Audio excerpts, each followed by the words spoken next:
नमस्कार दोस्तों।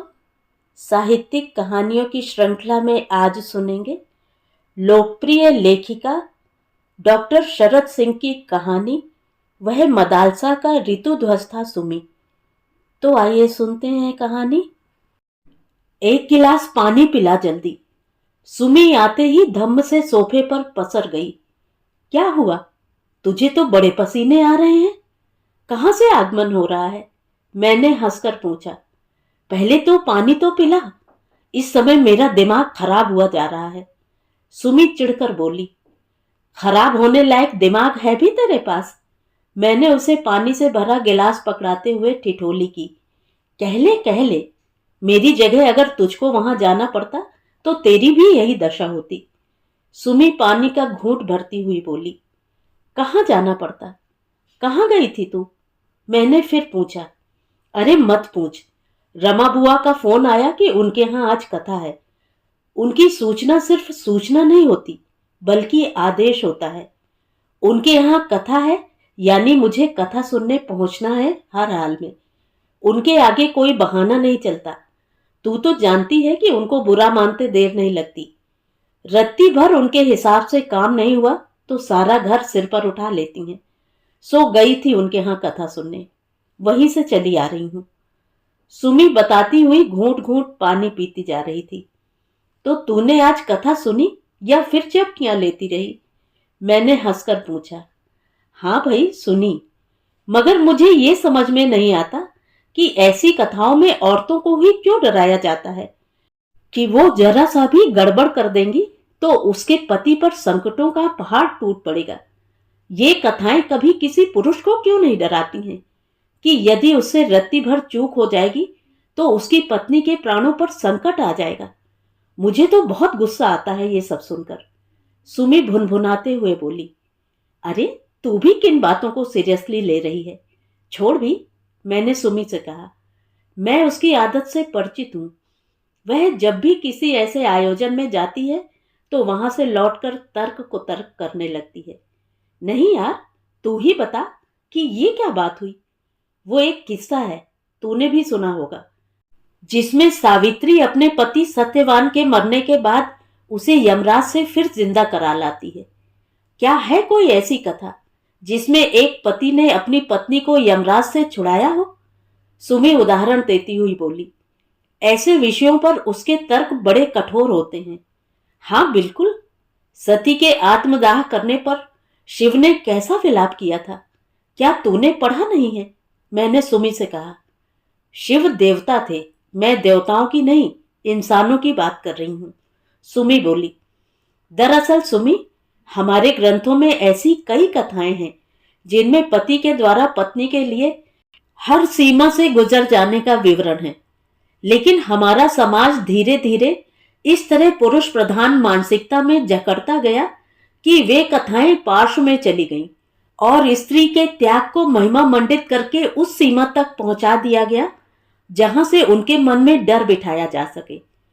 कम पढ़ी लिखी या अज्ञानी स्त्रियां उसी समझ से काम लेती हैं जो किसी अल्पज्ञानी कथावाचक द्वारा उन्हें व्याख्यायित कर समझा दिया जाता है। वे अपनी ओर से कुछ नहीं सोचती हैं। मैंने सुमी को समझाना चाहा। हे भगवान, ऐसा लग रहा है जैसे मैं किसी स्कूल की कक्षा में बैठी हूं और तू मेरी टीचर है। कोई ढंग का उदाहरण पता हो तो बता, वरना मुझे ये लेक्चर मत दे। सुमी उकताहट प्रकट करती हुई बोली।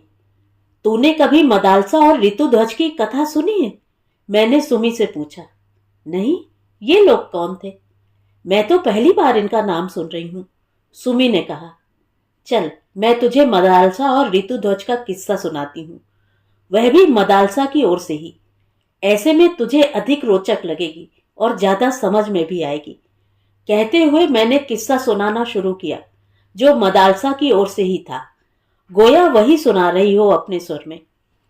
लोग मुझे महासती मदालसा के नाम से पुकारते हैं क्योंकि मैंने अपने सतीत्व के मूल्यों और पतिव्रत का पालन किया।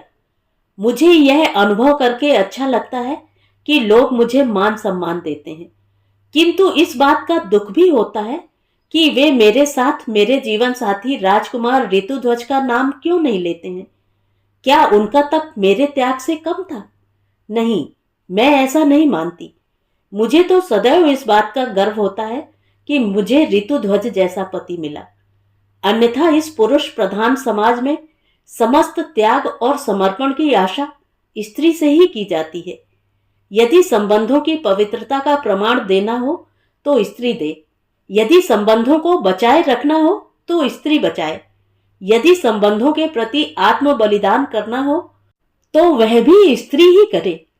समस्त युग युगांतर में कहीं भी दृष्टि डालें तो सत निर्वाह का भार स्त्री के कांधों पर ही रखा मिलेगा। सतीत्व की रक्षा करते हुए सती होती रही हैं स्त्रियां। सती मैं भी हुई, किंतु मेरी जीवन कथा इस सबसे तनिक हटकर है। आप उत्सुक हैं ना जानने के लिए? तो चलिए मैं बताती हूं आपको अपने बारे में। गंधर्व राज विश्वासु की पुत्री के रूप में मेरा जन्म हुआ। मेरे पिता ने मेरे कन्या होने पर कोई शोक नहीं मनाया, अपितु उन्होंने मेरा लालन पालन ठीक उसी प्रकार किया जिस प्रकार किसी पुत्र को पाला पोसा जाता है, किंतु रखा मुझे एक कन्या की ही भांति। मैंने सहेलियों के साथ खेला और गुड़ियों का ब्याह भी रचाया। मेरे पिता विश्वासु ब्रह्म विद्याओं के ज्ञाता थे। उन्होंने मुझे भी ब्रह्म विद्याओं की शिक्षा दी। जब मैं विवाह योग्य हुई तो मेरे पिता को मेरे विवाह की चिंता सताने लगी। प्रत्येक पिता की भांति वे भी चिंतित हो उठते कि उनकी सर्वगुण संपन्न बेटी के लिए सर्वगुण संपन्न युवक मिलेगा या नहीं। तभी एक अप्रत्याशित घटना घटी। उन दिनों असुर पाताल केतु ने ऋषि मुनियों और गंधर्वों को परेशान कर रखा था। ऋषि जहां तप पूजा करते, पाताल केतु उन पवित्र स्थलों को अपवित्र कर दिया करता। धीरे धीरे पाताल केतु का साहस इतना अधिक बढ़ गया कि वह मानव कन्याओं पर कुदृष्टि डालने लगा। पता नहीं कैसे उसकी कुदृष्टि मुझ पर पड़ गई और एक दिन उसने मेरा अपहरण कर लिया। उसने मुझे अपने मायालोक में बंदी बना लिया। वह प्रतिदिन मुझे प्रेरित करता कि मैं उसका प्रणय निवेदन स्वीकार कर लूं। वह मुझे डराता धमकाता भी था, किंतु मैं किसी असुर कृत्य वाले प्राणी के प्रति समर्पण करने की बात सपने में भी नहीं सोच सकती थी। क्रोध में आकर एक दिन मैंने उससे कह भी दिया था कि हे अभागे पाताल केतु, जितना श्रम तुम मुझे मनाने में कर रहे हो, यदि उतना ही श्रम तुमने बुरे कर्मों का त्याग करने में किया होता तो आज तुम्हारी जगह देवताओं में होती। किंतु दुर्बुद्धि का मारा पाताल केतु अट्टहास करते हुए बोला, मुझे देवता नहीं बनना है, बल्कि मैं तो देवताओं को अपने चरणों का दास बनाने वाला हूं। और यदि तुम मेरा कहना मान लो तो तुम इंद्राणी से भी अधिक सुख भोगोगी। मैंने उसे लताड़ते हुए कहा था कि ए मूर्ख पाताल केतु, तुम क्या जानो कि तुम्हारा यह दूषित सुख मेरे लिए चिता की अग्नि से भी अधिक दाहक होगा। इसके बाद मुझे लगा था कि पाताल केतु रुष्ट होकर अब मुझे अवश्य मार डालेगा, किंतु उसने ऐसा नहीं किया। वह मेरा हठ तोड़ना चाहता था। यद्यपि मुझे उस समय तक ज्ञात नहीं था कि काशी नरेश शत्रुजीत ने अपने पुत्र ऋतुध्वज को यह दायित्व सौंप दिया था कि वे पाताल केतु को समाप्त करके ऋषि मुनियों एवं गंधर्वों को संकट से बचाएं। दरअसल पाताल केतु के उत्पातों से तंग आकर ऋषियों ने तपस्या की। तपस्या के परिणाम स्वरूप उन्हें एक अश्व प्राप्त हुआ जिसका नाम था कुवलय। ऋषियों ने काशी नरेश को वह अश्व सौंपते हुए कहा कि आप इस पर राजकुमार ऋतुध्वज को भेजिए ताकि राजकुमार के हाथों पाताल केतु का नाश हो सके। ऋषियों की आज्ञा अनुसार राजकुमार ऋतुध्वज कुवलय अश्व पर सवार होकर निकल पड़े। जब पाताल केतु ने ऋतुध्वज को अपनी ओर आते देखा तो वह भयभीत होकर शूकर का रूप धारण करके भाग खड़ा हुआ। राजकुमार ऋतुध्वज ने उसका पीछा किया। पीछा करते करते वे माया लोक में आ पहुंचे जहां मैं बंदी थी। वहीं हम दोनों का परस्पर प्रथम परिचय हुआ। प्रथम दृष्टि में ही हम दोनों एक दूसरे के प्रति आसक्त हो गए। मुझे लगा कि यही तो वह युवक है जो मेरा पति बनने के योग्य है। लगभग यही मनोदशा राजकुमार की भी हुई। जब उन्हें पता चला कि पाताल केतु ने मुझे अपहृत कर बंदी बना रखा है तो राजकुमार क्रोध से कांप उठे। उन्होंने उस मायालोक से पाताल केतु को खोज निकाला और उसका अंत कर दिया। इसके बाद हमने गंधर्व विवाह किया और अपने प्रथम परिचय को दाम्पत्य सूत्र में बदल दिया। मायालोक से लौटने पर मेरे पिता तथा काशी नरेश दोनों ने हमारे वैवाहिक संबंध को प्रसन्नता पूर्वक स्वीकार कर लिया।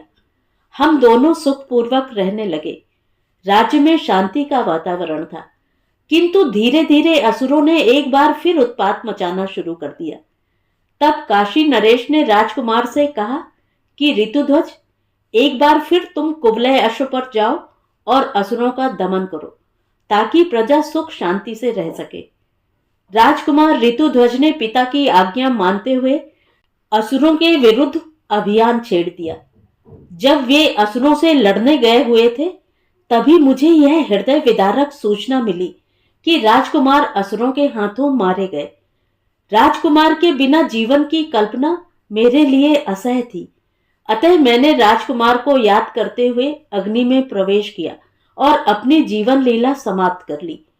मृत्यु का वरण करने से पहले मुझे यह विचार नहीं आया कि मैं सूचना की सच्चाई का पता कर लूं। शोक ने मुझे विवेक शून्य बना दिया था। उस समय मैं यह नहीं जान सकी कि यह ऋतुध्वज के हाथों मारे गए पाताल केतु के भाई वाल केतु की चाल थी। उसने वेश बदलकर यह प्रचारित कर दिया था कि राजकुमार असुरों के हाथों मारे गए।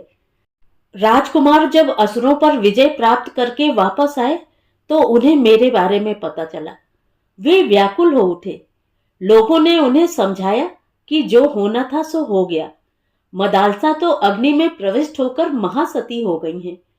अब उनके लिए शोकाकुल होने से क्या लाभ। किंतु राजकुमार नहीं माने और उन्होंने भगवान शिव की कठोर तपस्या प्रारंभ कर दी। भगवान शिव राजकुमार की तपस्या से प्रसन्न हुए और साक्षात प्रकट होकर उन्होंने पूछा, वत्स मांगो, क्या चाहते हो? भगवान, मुझे अपनी पत्नी मदालसा वापस चाहिए। मैं जिस वियोग में जल रहा हूं, उस वियोग की ज्वाला में आप भी जल चुके हैं, जब देवी सती ने यज्ञ कुंड में कूदकर स्वयं को समाप्त कर लिया था। अतः आप मेरी पीड़ा को समझ सकते हैं। भगवान शिव ने राजकुमार की इच्छा पूरी करते हुए मुझे पुनर्जीवित कर दिया। इस प्रकार हम दोनों ने एक दूसरे को फिर से पा लिया। क्या राजकुमार ऋतुध्वज शिव की भांति नहीं है, जिन्होंने अग्नि में भस्म हो चुकी पत्नी को पुनः पा लेने के लिए कठोर तप किया? काश प्रत्येक पुरुष इसी प्रकार अपनी जीवन संगिनी को इतना ही प्रेम करता। किंतु शायद पुरुषों को स्त्री के बराबर समर्पण का अधिकार देने में इस समाज को संकोच का अनुभव होता है। इसीलिए पति वियोग में मेरे द्वारा प्राण त्याग देने को तो अनुकरणीय कहा जाता है, किंतु राजकुमार ऋतुध्वज द्वारा की गई तपस्या को महिमा मंडित नहीं किया जाता। जो भी हो, मैं तो यह जानती हूं कि प्रेम पारस्परिक विश्वास और समर्पण का दूसरा नाम है। ईश्वर करें कि दुनिया का प्रत्येक युगल मेरे और राजकुमार ऋतुध्वज के समान परस्पर समर्पित रहे। तो मेरी प्यारी सुमी जी, ये थी मदालसा और ऋतुध्वज की कथा, जो मदालसा की ओर से तुमने सुनी। अब तुम ही बताओ कि क्या ऋतुध्वज ने मदालसा के लिए ठीक वही कदम नहीं उठाया जो सावित्री ने सत्यवान के लिए उठाया था? लेकिन बात वही है कि ऐसी कथाएं हाशिए में रह गई हैं, कथावाचकों की पोथियों तक नहीं पहुंची हैं। मैंने सुमी को समझाया। वाह, बिल्कुल सही कथा है ये। इन्हीं कथाओं की तो आज जरूरत है, जो औरतों की इज्जत करना सिखाएं। तुझे कहां से पता चली ये कथा? सुमी ने बड़ी रुचि लेकर पूछा। उन्हीं ग्रंथों से, जिन्हें अक्सर लोग व्यर्थ की बातों से भरा हुआ मान लेते हैं। अरे पहले उन्हें पढ़ो तो फिर किसी निष्कर्ष पर पहुंचो। अतीत में भी पुरुषों का वर्चस्व था, लेकिन उनके बीच ऋषिकाएं भी तो हुई। मैंने सुमी को याद दिलाया। यू आर राइट, सुमी उत्साह से भरकर बोली। और क्या, अब भूलना नहीं कि वो मदालसा का ऋतुध्वज था सुमी, जिसे तुम अपने स्टाइल में सावित्री का पुरुष संस्करण कर सकती हो। मैंने हंसकर सुमी से कहा। पुरुष संस्करण? सुमी को भी हंसी आ गई। अब उसका गुस्सा, उसका मानसिक तनाव दूर हो चुका था। उसे अतीत का दूसरा पहलू भी पता चल गया था। जैसे वर्तमान में सब कुछ अच्छा नहीं होता है, तो अतीत में भी सब कुछ बुरा नहीं था। अच्छाई और बुराई हर काल समय में समान रूप से सदा रही है। सुमी की भाव भंगिमा देखकर ही मैं समझ गई थी कि अब सुमी मेरे घर से सीधे किसी किताब की दुकान पर पहुंचेगी और एकाध पौराणिक ग्रंथ खरीदकर उसे पढ़ने में जुट जाएगी। सुमी जैसे लोगों के लिए यह जरूरी भी है, क्योंकि आधे अधूरे ज्ञान से कुतर्क पैदा होता है, तर्क नहीं। आखिर सत्यवान की सावित्री के साथ मदालसा के ऋतुध्वज को जानना भी तो जरूरी है। तो ये थी कहानी। कहानी आपको कैसी लगी कमेंट करके जरूर बताएं। और अगर मेरे द्वारा सुनाई हुई कहानियां आपको अच्छी लगती हैं और आप मेरे चैनल पर पहली बार आए हैं, तो चैनल को सब्सक्राइब ज़रूर करें, लाइक करें और अपने दोस्तों और परिचितों में शेयर भी करें। बेल आइकन दबाना बिल्कुल भी ना भूलें। धन्यवाद।